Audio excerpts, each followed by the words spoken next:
part 3 of how are we traveling full time? How do we pay for all of this? The last time I told you about Workaway and how we did our first road trip.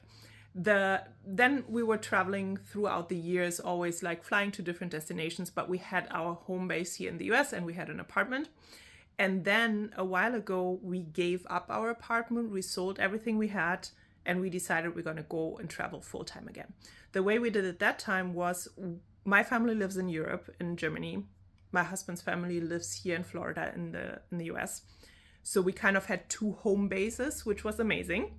So we had a little bit of our stuff that we couldn't sell, like clothes, important paperwork that we stored with his family and with my family. And then we were pretty much going back and forth between Europe and here.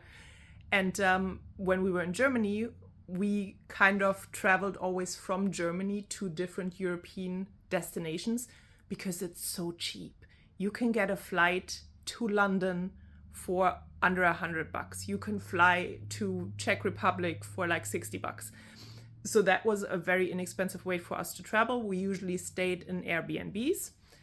And we still did a couple of Workaway trips, if I remember that right. Yeah. And then we did some longer trips in Albania, for example. We stayed in Albania for a full month. We paid $600 for the apartment, a beautiful 1-bedroom apartment with kitchen by the ocean. Like in most places in Europe, if you don't go to like the highlights, Paris and London and all that stuff, you can travel very inexpensively. In Albania, we hardly paid any money for food, even when we went out to restaurants. So if you plan it right, even if you do not have a home base in Europe, you can still travel very inexpensively.